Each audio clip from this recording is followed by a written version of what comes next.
And this is not Islamic society. True. So what is our role in it? The Quran is timeless. It's timeless, and it has got answer for every issue. There are lessons in the story of Musa, there are lessons in the story of Isa, there is lesson in the story of Hud.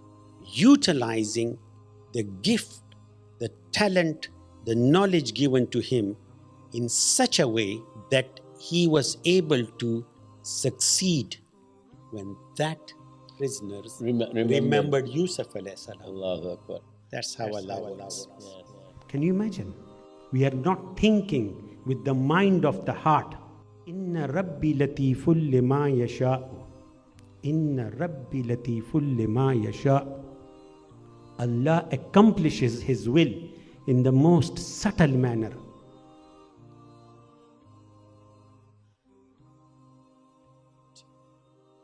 The last time we talked in our last episode about reading, reflecting, analyzing, and then actually using the pen, which is generating the knowledge, conveying our reflections, our understanding, our comprehensions of whatever we see of the creative process, whatever we see of Allah's creation, how do we understand it? We then convey our understanding to other fellow beings and try to know what they have understood of the creation. And that's what Allah says. By doing this, you start knowing things and you start knowing about things which you never knew before. So He says, I teach you through reading and writing, particularly for all those people who are the first generation of immigrants into the West, be it Britain, Europe, anywhere in the world. First generation of immigrants anywhere, whether into America, Canada, whether those in those days, in the time of the Prophet or afterwards, whether they went into Indian subcontinent, into China, into Indonesia, the first generation, they always, I think, as I am the first generation immigrant into Britain, we wonder, well, this is a non-Muslim country. Yes, of course. And this is not Islamic society. True. So what is our role in it? It's a very interesting question. So most of the time, we get a bit confused that how do we play a positive role as being good Muslims, following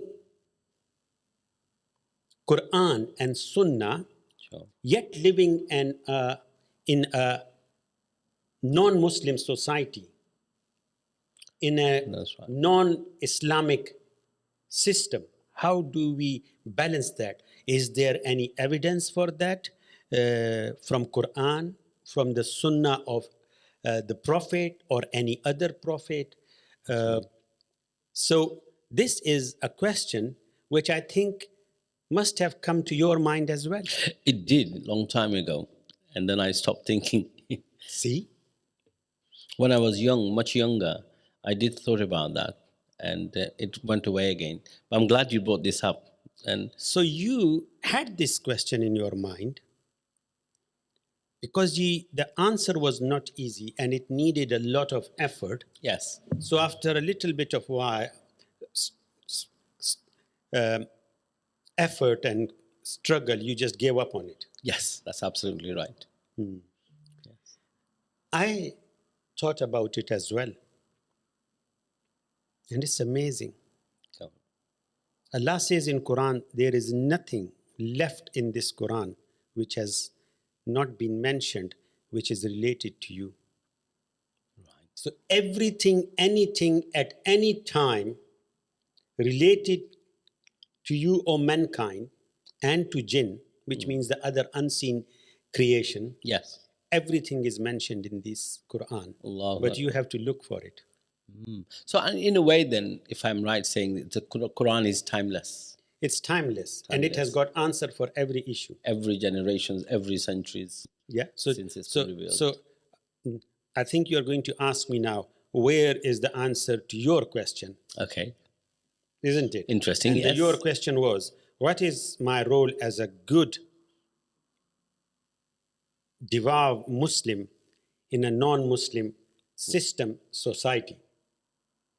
Say what? Yes, absolutely right. There is a verse in Surah Yusuf, Okay. verse 7. Allah has actually mentioned and narrated the stories of so many prophets in Qur'an. Gee. Have you must have known about Yes, it? absolutely. Qasasul Anbiya, the stories of the prophets by Ibn Kasir and all these. But there is only one story about which Allah specifically mentions. And what does He mention? Go on. By name. In Surah Yusuf, verse 7, He says, there are lessons in the story of Yusuf and his brothers for all who look for them, who search for them. He has never mentioned that there are lessons in the story specifically. He has mentioned Musa alayhi salam has been mentioned the most in Quran, and his story is the most detailed story. Yes. But he doesn't mention that there are lessons. He doesn't mention in Nuh alayhi salam in specifically. He narrates the story, but he doesn't say that there are lessons in the story of Nuh. There are lessons in the story of Musa. There are lessons in the story of Isa. There is lesson in the story of Hud alayhi salam. Right. But he mentions it in terms Specifically, of Yusuf alayhi salam. that there are lessons in his story. That's interesting. For those who actually, he specifies, look for those lessons, search them. So, is your next question going to be? What are the lessons? So, no. What is the lesson for a Muslim who is a sincere Muslim living in a non-Muslim society? Right. Okay. In what way is there a lesson for him to excel, Okay. to contribute, to work hard in a non-Muslim society, still being remaining a very good Muslim? Allahu Akbar. Yusuf alayhi salam was the great grandson of Ibrahim alayhi salam. His father was the son of Ishaq alayhi salam.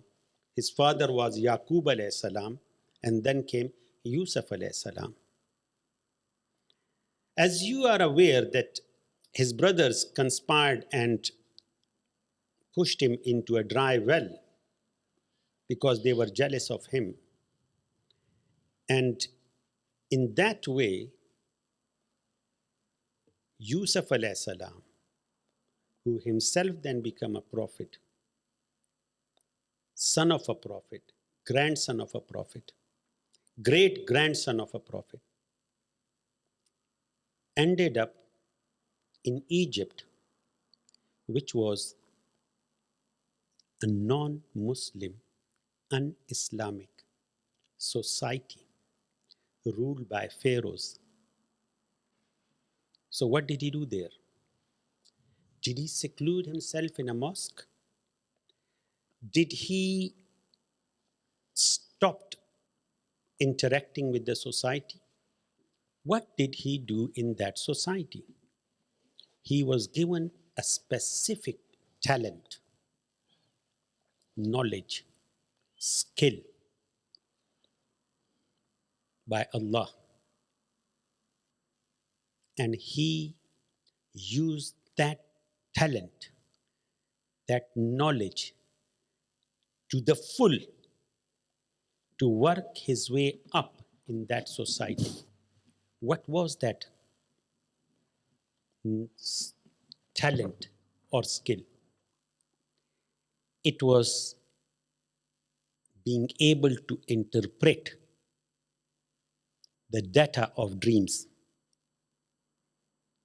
So, using that knowledge, that skill, he was able to work up his way in the system, ending up as the finance and agriculture minister of the Pharaoh, of the ruler of Egypt, being the prophet of Allah, staying true to his deen, never ever compromising on his principles, but utilizing the gift, the talent, the knowledge given to him in such a way that he was able to succeed, to become successful, to become the most useful member of that system, of that society, which was a non-Muslim society.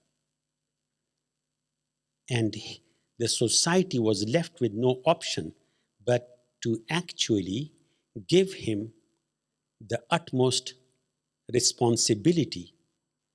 And that is a different history. And inshallah, as we progress during this program, we will discuss that as well. So, Brother Momin, did you look into this? Did that excited you, made you feel happy? It definitely made me excited, but it made me to think deeper into realization that something I've heard about Yusuf alayhi salam and his brothers, have thrown him into a dungeon, basically. But it didn't get me to think what you just said now, that he has not lost his religion or his faith, even though he was in a non-Muslim country or society. And he kept on going what he believed in his Lord. And we always think about it, but we never think deep into it. So now, just as you've said, that it made me realize that I'm also in the same country, a country that is ruled by non-Muslim. Only a minority are Muslim in a Western world we live in, and we don't think that deep into it. So it's inspiring. Definitely. The most important thing to think about is actually being able to understand that Yusuf alayhi salam faith did not come in his way to progress in a society which did not share his faith. That's right, yes. Absolutely. To be a useful member of the society which did not share his faith. No. He did not say that these are non-believers, I'm not going to be helpful and being productive, being positive factor element in this society. He said they don't believe in Allah, they don't believe in his prophets, they don't believe, so I'm not going to engage with them, I don't want to do them. He did exactly the opposite. Yes. It's almost, from what you said and what I know, is that he integrated with the system without losing his faith and his belief, didn't he? He became almost a very powerful person in those. He became almost, if I can put it, indispensable for the system. Absolutely. And how did he do that? That's very important. Interesting. You talked about his knowledge and his skills, that how he put it into practice for the majority, if it's like for the nation. Yeah. Talk a little bit about that. So, what happened was that circumstances could not have got worse for him in that system than for anyone being thrown into a strange environment. So he was taken out of the dry well or the dungeon, as you said, by a caravan, taken as a slave into Egypt, sold as a slave in Egypt, Allahu Akbar. Ended up in prison, being falsely accused by the wife of his master. Okay, so things got from bad to worst situation. Absolutely. So this is how Allah tests your resilience and your belief. And belief means, how do you comprehend the situation you are in? And how do you deal with it in light of what your belief is? So for him, things were getting from being the favorite most child of his father and parents, okay, who were prophet, his grandfather prophet, his great-grandfather prophet, living a free life. From there is escalated to being in A slave and a prisoner, and a prisoner. okay?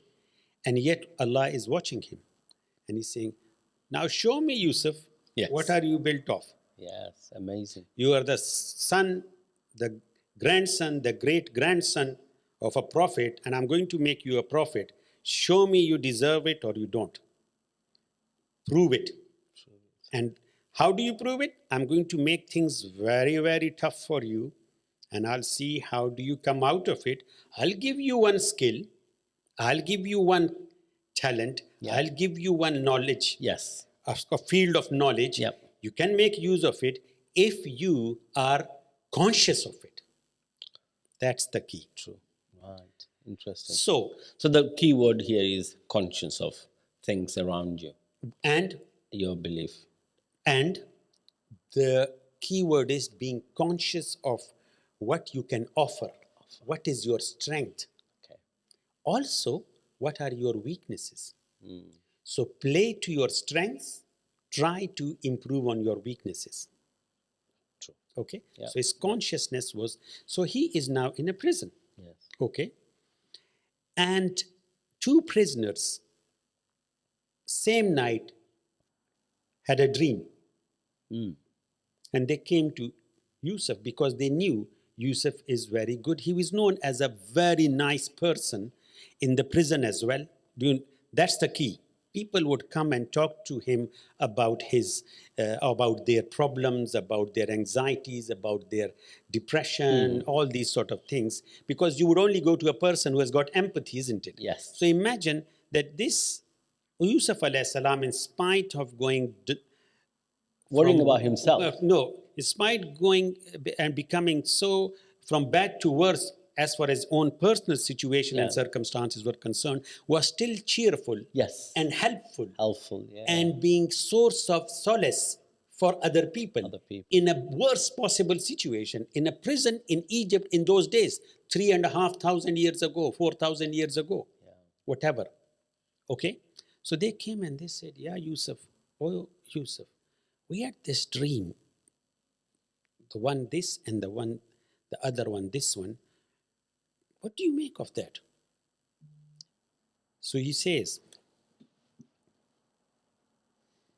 unfortunately, this one who has such a dream, he's going to lose his life.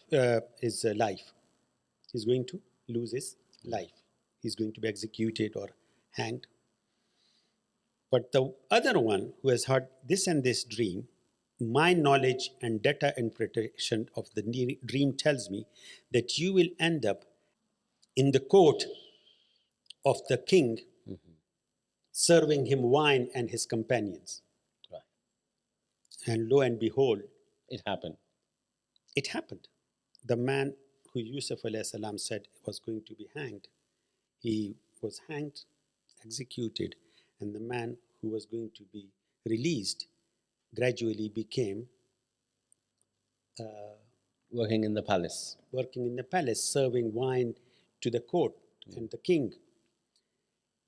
But when Yusuf alayhi salam actually told him what their dreams meant, he also asked the person to promise him, that is Yusuf alayhi salam, that when he ends up in the court of the king, he should remind the king that there is a man, a companion which he had in the prison, whose name is Yusuf, who has been imprisoned for no reason. He's completely innocent, and his case should be heard. This man, when he was released and became the courtier of the king, totally forgot about when the good times come. Right, so you forgot. Brother Momin, when good time comes, you forget about the people who are with you. That's human nature. That's human nature. In the tough times. Absolutely. So viewers, this is amazing. This is Allah's way of doing things. This is Allah's way of doing things. So this man completely forgot about Yusuf alayhi salam. And time went by, one day the king had a dream. The king had a dream that there are 7 fat cows and then 7 very thin, emaciated cows, other cows come and they eat the 7 fat cows. He was baffled in the morning. He was very anxious and worried that what does this dream mean? And he asked his fellow courtiers and his viziers and his ministers that I had this dream. Can anybody tell me? Can anybody interpret this dream? What does it mean? This can't be just one of those things, you know. This is such a significant and in a way strange dream. This must carry some meaning. And I'm the king. If the meanings are significant, we need to know it and to be able to do something about it. That was the time, Brother Momin, when that prisoners remembered Yusuf alayhi salam. Allahu Akbar. That's how Allah works. Yeah. So Yusuf alayhi salam was brought to the court and he was told by the king that this is the dream I've interpreted. And this is, what do you think? Yusuf alayhi salam thought about the dream and told him, O king of Egypt, as far as my knowledge tells me, and my knowledge is from Allah, whatever I say, it's from only full knowledge, the truth belongs to Allah. But He gives whoever He wishes the knowledge, and whatever extent of knowledge He wishes to give His slaves. So according to the knowledge and the talent given to me of interpreting dreams, what I can understand is your country is going to have 7 years of bumper crop of productivity. There will be enough rains, the fields and the crop will grow, and there will be fantastic harvest. Thank you.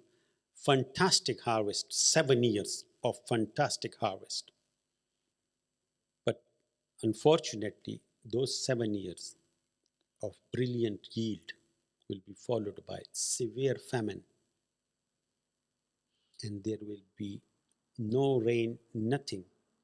And Egypt will be struck by severe famine. Now, what do you think the king was thinking then? Well, if you were the king and you were told by somebody that this is what's going to happen to your kingdom, what do you think? Either, I mean, 2 things. The king will say, you're talking nonsense. Or the king will say, oh my gosh, if that is true, then what do I do? Yeah. You know, so obviously he will ask for several opinions how to go. But it's certainly very worrying for the king and for his kingdom. But what I would really want to say in there is what Yusuf alayhi salam, at every stages, hearing from your 2 narration, is that he's always thanked God and he always remembered God. Allah subhanahu wa ta'ala, he says, the knowledge comes from him alone. And he's always appreciating Allah subhanahu wa ta'ala that it's not me, it's what Allah subhanahu wa ta'ala has given me that. That's knowledge. That's one of the great lessons. That is one, the other aspect, beautifully reminded. Thank you very much. Jazakallah al-khair, Brother Momin. That is another beautiful aspect of this story. That no matter what happened to Yusuf alayhi salam, he was always thankful. So the king actually asked Yusuf alayhi salam that, so what do you propose to do? And Yusuf alayhi salam asked for the post. Right. That's the key. Okay. He says, so it's a non-believer, non-believer king, un-Islamic society, non-Muslim society, prophet of Allah, son of a prophet, grandson of a prophet, great-grandson of a prophet, the prophet great-grandfather being Ibrahim alayhi salam, who Allah has declared in Quran as his friend, okay, he is asking a non-Muslim king to give him a responsibility in un-Islamic government. So he asked to be appointed the minister for agriculture and finance. So he served under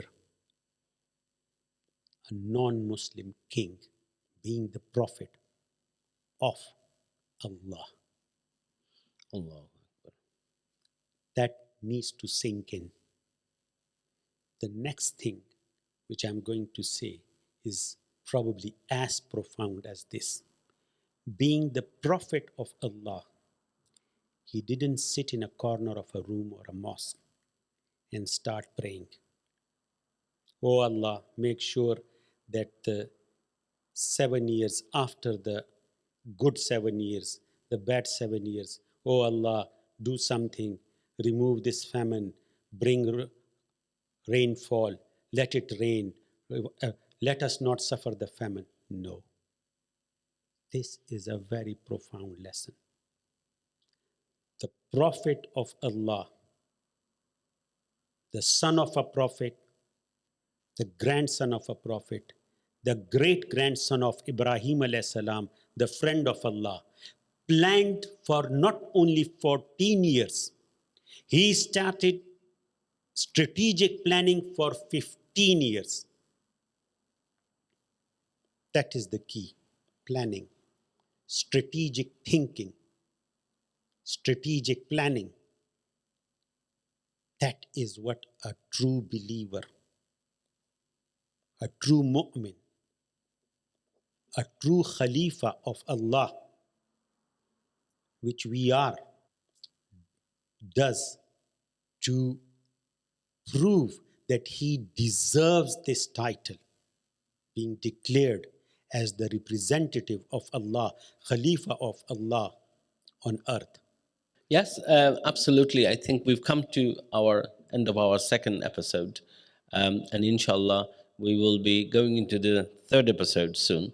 And I'm sure there are lessons, brothers and sisters. Dr. Kasak has summarized it and said it very beautifully. I hope we do learn those lessons, as it says in, as it's been done by Yusuf alayhi salam, and put them into practice. Sometimes it is the smallest thing that we forgot to realize. And that smallest thing is the most powerful and profound things that changes our mindset Absolutely. and our habit and our act in life.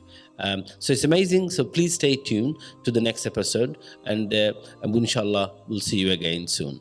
Assalamu alaikum wa rahmatullahi wa barakatuh. Assalamu alaikum wa rahmatullahi.